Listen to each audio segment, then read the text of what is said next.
चलिए आज हम जो अध्ययन करने वाले हैं वह अध्ययन करने वाले हैं कन्या राशि का। पूर्व में हमने किस चीज़ का अध्ययन किया? हमने सिंह राशि का अध्ययन किया और हमने यह देखा कि जो हमारी ऊर्जा थी वो ऊर्जा क्या कि शासन करना चाह रही थी, एक शासक की ऊर्जा थी।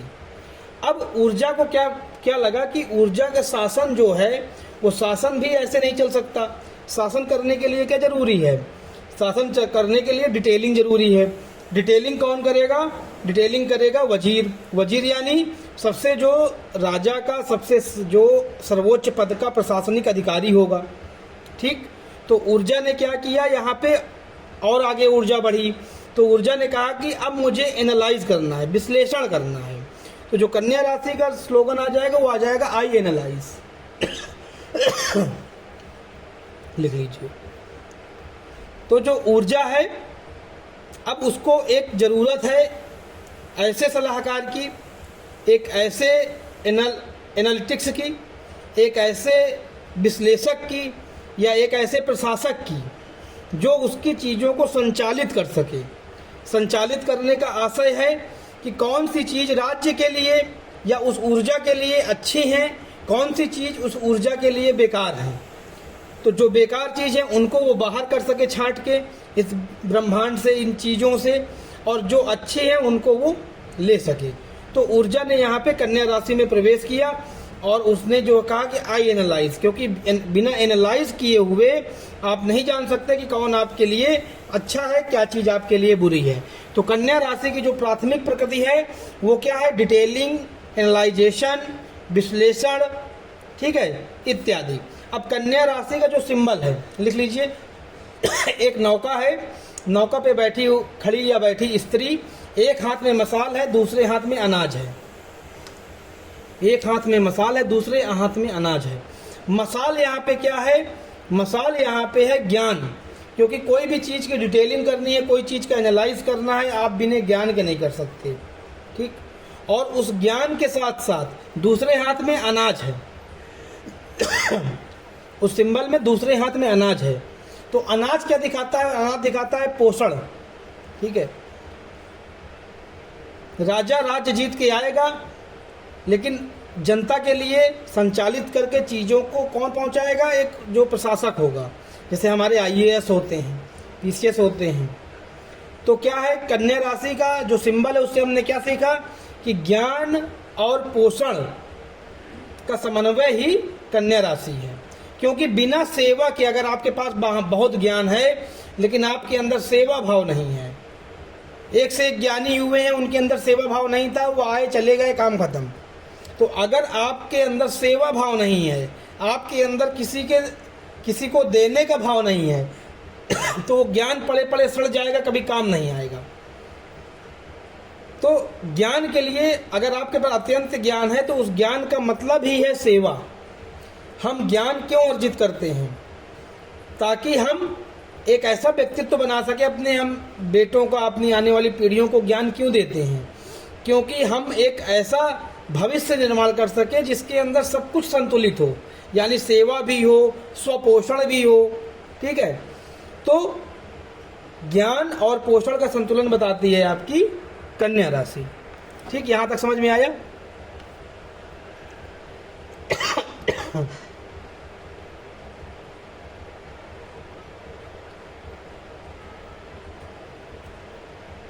समझ में आया कि नहीं? बताएं कोई। समझ आ गया। समझ में आ गया जी। चलिए, तो अब जो है कन्या राशि का हमने ये चीज देख लिया। अब हम आगे बढ़ते हैं। मतलब कन्या राशि क्या मूवमेंट करती है? कन्या राशि सब क्या कहती है अपने आप को? I analyse. ऊर्जा ने पहले शासन किया, लेकिन शासन में उसको ये दिखा कि अभी हम शासन नहीं कर पा रहे, शासन में कुछ कमियां रह रही। कमियां क्यों? क्योंकि राजा बिना किसी प्रशासक के, बिना अपने जो लेखाकार होता है उसका, मुनीम कह लो, ठीक है, तो उस बिना मुनीम के वो अधूरा है। क्यों?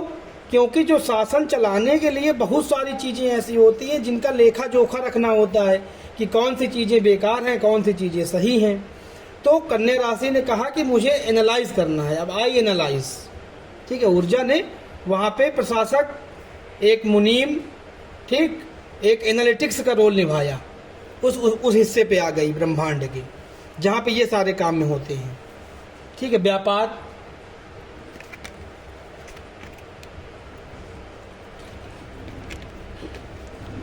क्योंकि किसी राज्य का संचालन बिना व्यापार के संभव है क्या?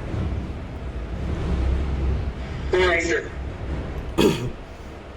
और व्यापार कहाँ से कितना करना है, कौन लाभ देगा, कौन हानि देगी, ये कन्या राशि का आपका कैरेक्टरिस्टिक है।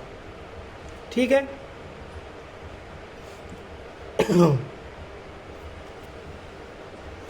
अब ये जिस प्रकार हमने पढ़ा था कि मिथुन मानव राशि थी, तो ये भी मानव राशि कहलाती है। और मानव राशि होने की वजह से जो पशु प्रवृत्ति राशियां हैं उनसे अधिक इसमें चेतना और तर्क शक्ति पाई जाती है। इसको भी नोट डाउन कर लीजिए।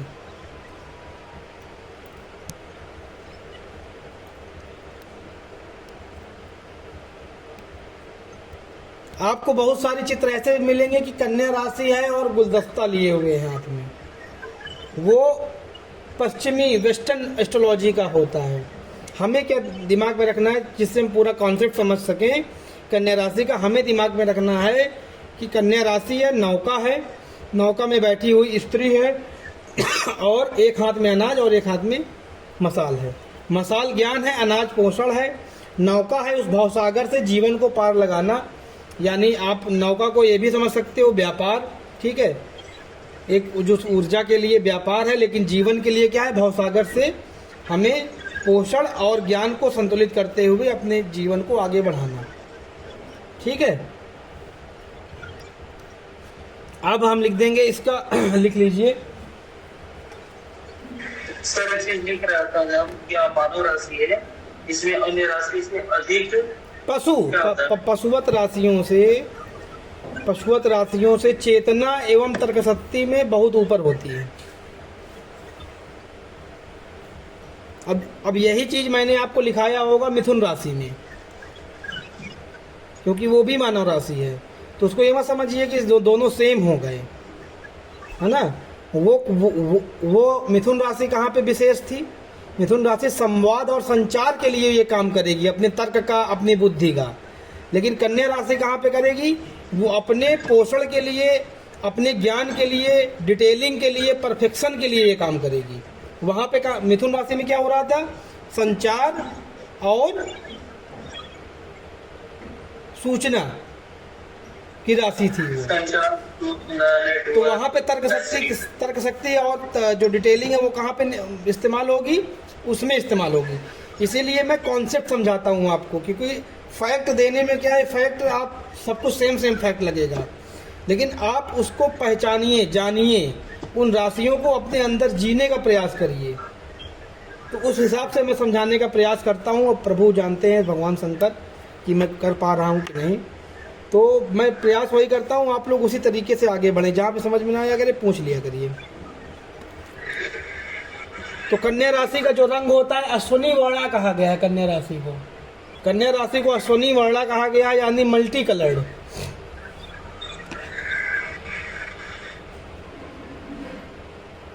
यह राशि उद्यानों में निवास करने वाली होती है और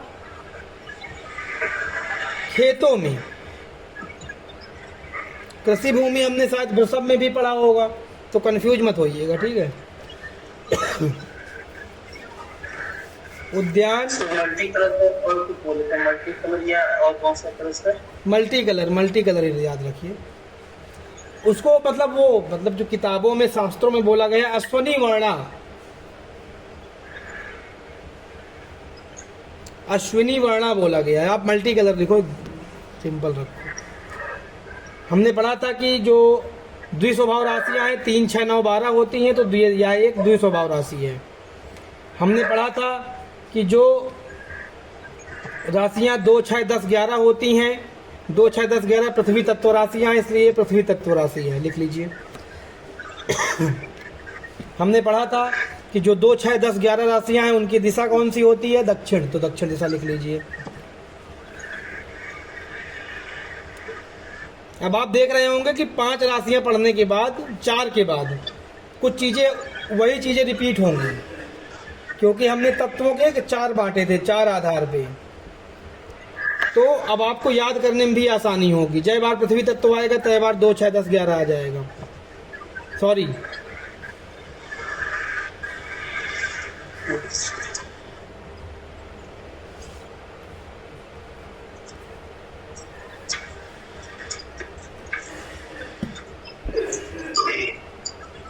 सर मेरा लग्न ही कन्या है। बहुत अच्छी है। लग्न कन्या है तो मेरी भी कन्या लगना है। और चित्रा नक्षत्र में।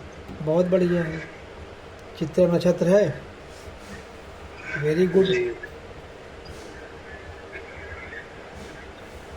बुध मंगल का संयोजन बनेगा आपका। तर्क शक्ति में किसी की बात आप जल्दी नहीं मानोगे, बहस ज़्यादा करोगे। वो आदत पड़ गई है, वो स्वभाव जन्म ही है, आपको प्रारब्ध दिया, क्या करेंगे। चलिए आगे बढ़ते हैं।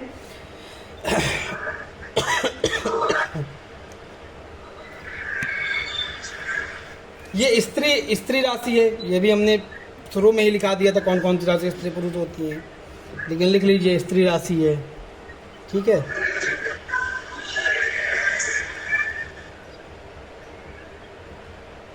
अब हम लिखते हैं, आगे हम बात करते हैं कि जो कन्या राशि है, उस कन्या राशि में कौन कौन से अंग आते हैं।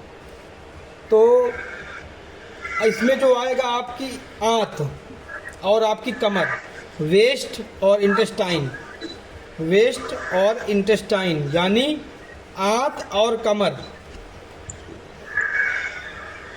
लिख लीजिए, आंत और कमर। अच्छा, एक इंटरेस्टिंग चीज़ आपको बताएं कि इंटरेस्टिंग चीज़ ये है कि अभी हमने कहा आंत, तो जो आंत है, तो पाचन क्रिया कहाँ पे होती है? आंत में होती है। और पाचन क्रिया का असली मतलब क्या है? पाचन क्रिया का असली मतलब यही है कि वेस्ट फूड, ठीक है, और वेस्ट फूड और यूजफुल न्यूट्रिशन को अलग अलग करना, यही तो पाचन है मोटा तौर पे अगर आप जानेंगे तो। पाचन का मतलब क्या है? वेस्ट फूड, ठीक है, और जो आपकी बॉडी के लिए न्यूट्रिशंस हैं उनको अलग अलग करना। तो हमने जो कन्या राशि के लिए पढ़ा क्या है कि डिटेलिंग करना, एनालाइज करना, चीज़ों को छांटना, छटनी करना। और इसके जो अंग क्या है? आंत है। तो पाचन किसके पास चला जाएगा? कन्या राशि के पास चला जाएगा, लिख लीजिए।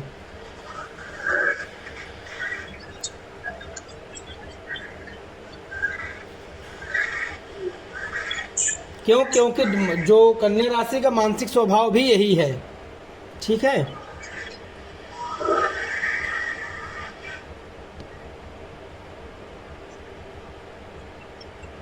जो कन्या राशि के लोग होते हैं मोटा मोटी, वो आप हमेशा देखोगे कि वो चीज़ों में डिटेलिंग बहुत पकड़ते हैं। वो चीज़ों में डिटेलिंग पकड़ेंगे, चीज़ों को हमेशा परफेक्शन की ओर ले जाने का प्रयास करते हैं। अंश जी, कन्या लगन है इनकी, ये डिटेलिंग के चक्कर में इनका काम अधूरा रह जाता होगा, ठीक है, परफेक्शन के चक्कर में इनका काम अधूरा रह जाता होगा। ये चीज़ हमने मिथुन राशि में भी पढ़ी थी, फिर से कंफ्यूज नहीं होना है। लेकिन मिथुन राशि में वो सूचना और संचार के लिए डिटेलिंग करेगा, सूचना और संचार के लिए परफेक्शन देगा। यहाँ पे एनालाइज करने के लिए वो करेगा। कोई भी यहाँ पे क्या करेगा कि जैसे कि किसी की मिथुन राशि है तो क्या करेगा? वो सूचना इकट्ठा करने के लिए, यानी अगर उसको ज्योतिष पढ़ना है तो पढ़ेगा बाद में, पहले किताबें 10 ठो मंगा लेगा। कन्या राशि में क्या है कि वो पढ़ने के पहले पूरा पॉइंट आउट नोट्स बनाएगा, डिटेलिंग करेगा उसकी, कौन चीज़ पढ़नी है, कौन चीज़ नहीं पढ़नी, किस पोर्शन से कितने क्वेश्चन आ रहे हैं, किस पोर्शन से कितने क्वेश्चन आ रहे हैं, ये वाला काम यहाँ पे वो करेगा, ठीक है। तो क्या है कि कभी कभी इस चक्कर में भी टाइम बीत जाता है। तो क्या है कि जो कन्या राशि वाले हैं वो परफेक्शन बहुत ढूंढते हैं। तो इसीलिए कभी कभी देखा जाता है कि जो सातवें घर में अगर जो है कन्या राशि पड़ गई तो ये कब पड़ेगी? आई थिंक मीन में पड़ेगी, मीन लगन में। तो मीन लगन वाले जो जातक होते हैं वो अपने पार्टनर से बड़ा परफेक्शन चाहते हैं, बड़ा उनको ज्ञान देने का प्रयास करते हैं। और अगर जो है मीन लगन में 7वां घर या कन्या राशि डैमेज हुई तो इनकी पार्टनर इनको छोड़ कर चली जाती है, क्योंकि वो इनसे डिस्टर्ब हो जाती है। क्योंकि जब कन्या राशि डिस्टर्ब है तो इनका जो डिटेलिंग होगी, जो एनालाइजेशन होगा वो भी गलत ही होगा। तो ऐसे लोग जो है का रिश्तों में खिटपिट देखी गई है मीन लगन में, अगर जो है कन्या राशि डिस्टर्ब होती है या मीन लगन में बुध डिस्टर्ब होता है तो और इसी तरीके से क्या है कि जो मीन लगन के व्यक्ति हैं, लिख लीजिए, वो डिटेलिंग और परफेक्शन में इनके बराबर कोई नहीं होता। इनको हर चीज़ में परफेक्शन चाहिए होता है। अब देखो इसमें अगर घर बदल जाएगा तो परफेक्शन कैसे, कि जैसे किसी की कन्या राशि चौथे घर में पड़ गई तो क्या होगा कि व्यक्ति अपने घर को सजाने संवारने डिटेलिंग करने में, ये चीज़ यहाँ पे होनी चाहिए, चीज़ यहाँ पे होनी चाहिए, उसमें लगा रहेगा। अगर व्यक्ति की कन्या लगन हो गई तो खुद पे ये सब करने लगेगा, अपने जीवन पे ये सब करने लगेगा। अगर किसी के घर में कन्या राशि किसी जातक के 7वें भाव में चली गई तो क्या करेगा, तो जो मैंने आपको बताया कि वो पार्टनर के साथ ये सब करेगा। अगर 10वें घर में चली गई तो वो अपने कार्य क्षेत्र में, अपने कार्य में ये सब कर डिटेलिंग करेगा, परफेक्शन की कोशिश करेगा, चीज़ों के छोटे छोटे को एनालाइज करेगा। ठीक है, तो क्या हुआ अब से ये कह रहा था, हाँ, ये सारी जब के लिए काम करेगा तो वो लग्न चार्ट के अनुसार जो राशि पड़ रही है उसके अकॉर्डिंग होगा। लगन चार्ट में जैसे कि मैं जो तुमको बता रहा हूँ, मैं राशि समझा रहा हूँ, वो किसी भी हाउस में पड़ेगी तो अपना रिजल्ट देगी। लेकिन रिजल्ट किस प्रकार से देगी कि वो किस भाव में है और उसके ऊपर कौन सा ग्रह बैठा है। ठीक, ये सब जिससे हमारा 6वां नंबर है, तो 6वां नंबर जिस घर में से आएगा उसके अकॉर्डिंग उसका फल आएगा ना। कन्या राशि 6 नंबर की राशि है। 6 नंबर राशि जहाँ पर भी जाएगी उस भाव और उस पे बैठे ग्रह के अनुसार रिजल्ट देगी। लेकिन जो उसका बेसिक एनवायरनमेंट है वो यही रहेगा। जैसे ये पानी है, ठीक है, ये पानी है। अब पानी पे तो H2O है, ऑक्सीजन के 2 आयन, हाइड्रोजन का 1 आयन, ठीक है। तो ये पानी है, H2O है। लेकिन अब इस पानी को मैं अगर धूप में रखूँगा तो ये गर्म हो जाएगा, इस पानी को मैं फ्रिज में रखूँगा तो ठंडा हो जाएगा। इस पानी में मैं 2 बूंद, अब इसके बाद ये इसकी ठंडी गर्म प्रकृति हो गई। अब इस पर मैं अगर कोई चीज़ डाल दूंगा तो उसको भी इसके साथ क्रिया करेगा। लाल रंग डाल दूंगा तो हल्का लालपन आ जाएगा, मतलब लाल मतलब मंगल ग्रह, हरापन आ जाएगा, हरा मतलब बुध ग्रह। तो इस प्रकार से समझिए, ठीक है, कि पानी वही रहेगा, लेकिन वो जहाँ पे रखा है और जो उसमें जाके मिल गया या जो उसमें जाके बैठ गया वो ऐसे उसकी प्रकृति चेंज हो जाएगी। क्या हुआ राहुल जी, समझ में नहीं आ रहा? कोई दिक्कत समझने में?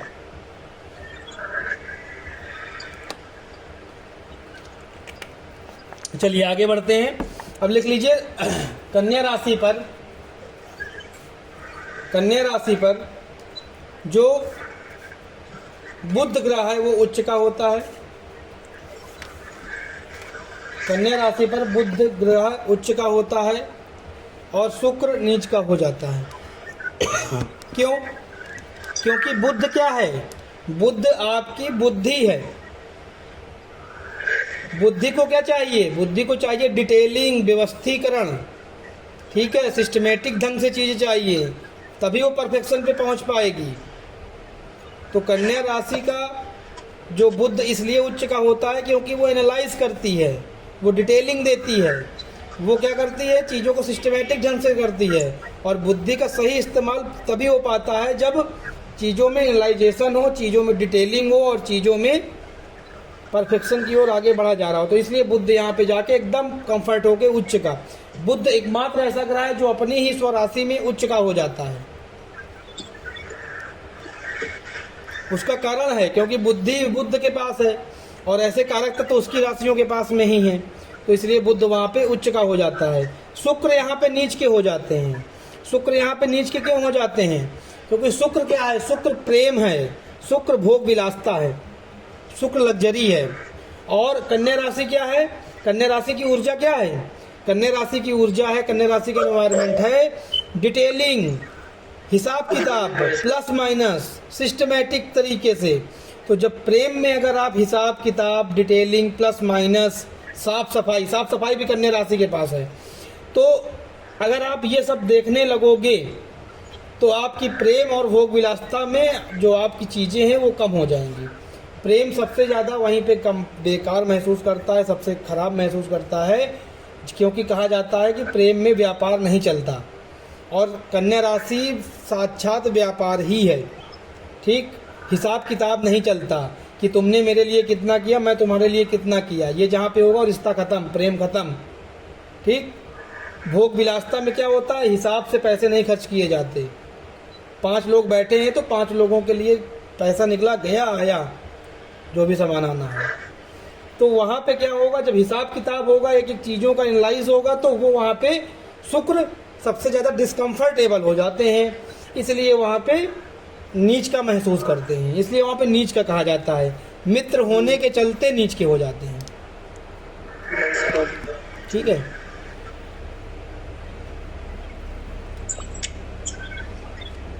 कभी भी इस बात की गलती नहीं करनी चाहिए कि शुक्र नीच का है तो व्यक्ति के पास धन संपदा नहीं होगी, कभी भी नहीं करनी चाहिए।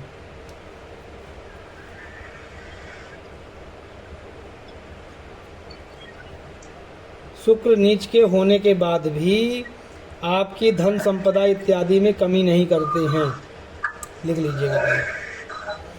कहीं से भी उनको वर्ग चार्ट में कहीं से भी कोई सपोर्ट मिल गया तो वो एकदम ओके कर देंगे। और ऐसा मुझे नहीं लगता कि ऐसी कोई कुंडली होगी जहाँ पे प्रत्येक वर्ग में शुक्र नीच के होंगे, कहीं ना कहीं तो चेंज होंगी राशियाँ ना उनकी। तो शुक्र नीच के होने के बाद भी क्या करते हैं कि वो व्यक्ति सौंदर्य पसंद करने वाला नहीं होगा, ज़्यादा फैशनेबल नहीं होगा, ज़्यादा व्यवहारिक नहीं होगा। ठीक है, तो ये सारी चीज़ें कमियां आएंगी। लेकिन शुक्र नीच का देख के आप किसी गरीब घोषित मत करिएगा। बहुत सारे एस्ट्रोलॉजर आजकल चल रहा है मार्केट में, शुक्र नीच का गरीब, ऐसा कुछ नहीं है।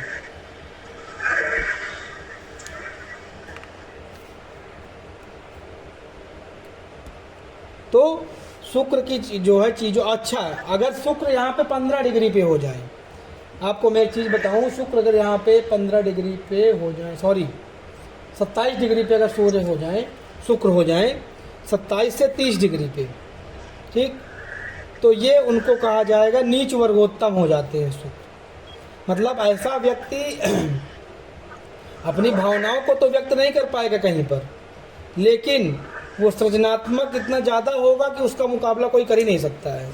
ये इंपॉर्टेंट पॉइंट लिख लीजिएगा, ये पॉइंट है चंद्रकला नाड़ी का। ठीक है, लिख लीजिएगा, मतलब नाड़ी ज्योतिष का है।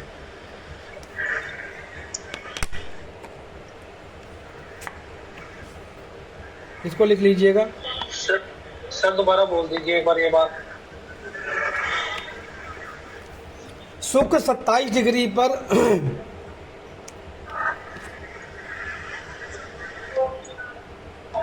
जी, ठीक है, परम नीच माना जाता है,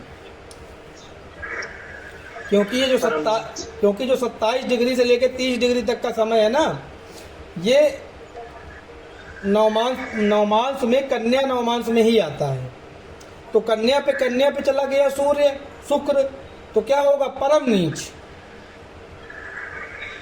जी ठीक।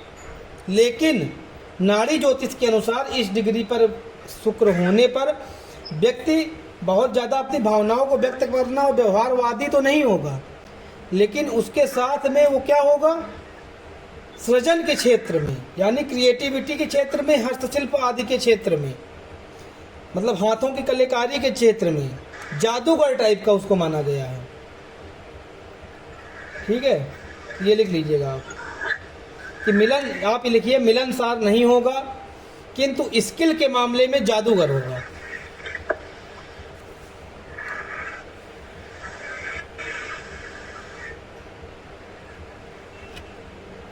ये एक विशेष पॉइंट था जो हमें लगा आपको बता दें।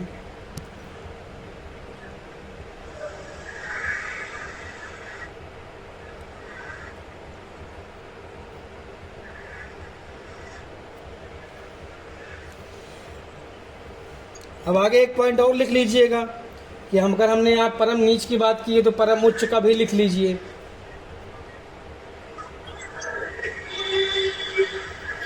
पंद्रह डिग्री पे अगर जो है बुध पहुंचता है कन्या राशि में तो इसको परम उच्च माना जाता है। 15 डिग्री पर 15 डिग्री पर बुध कन्या राशि में परम उच्च का माना जाता है। जब परम उच्च का हो जाएगा तो अपने मैक्सिमम से मैक्सिमम रिजल्ट देने लगेगा। ठीक है, इतना लिख लीजिए खाली। 15 डिग्री पर बुध परम उच्च का माना जाता है कन्या राशि में। अच्छा, मैं आपको एक चीज़ बता दूं कि जो मैं चीज़ें लिखाता हूं, जो मैं बोलता हूं, ये नोट डाउन कर लीजिएगा। खाली उतना आप नोट डाउन कर लेंगे, उसको याद कर लेंगे और अपने प्रैक्टिस में ले आएंगे। ठीक है, 2-4-500 कुंडली देख लेंगे। देखो 1 लाख कुंडली कोई नहीं देखता, सिर्फ वो ऐड है जो आप लोग देखते हो। ठीक है, 1 लाख कुंडली कोई नहीं देखता है। ठीक, जो आप एक नियम की प्रैक्टिस करते हो वो 300-400 कुंडली पे ही हो सकती है। ठीक, 300-400 कुंडली जिस दिन आप कर लोगे, आप बहुत अच्छी इस स्तर पे प्रेडिक्शन पे पहुंच जाओगे कि 90-95% आपकी बातें सही होंगी। और हमेशा अपने दिमाग में रखना कि 10% बातें वो मैं आपको सिखाऊंगा, एक्चुअल में 12% ऐसा होता है जो आप स्वयं लिख सकते हो, वो आपके हाथ में होता है।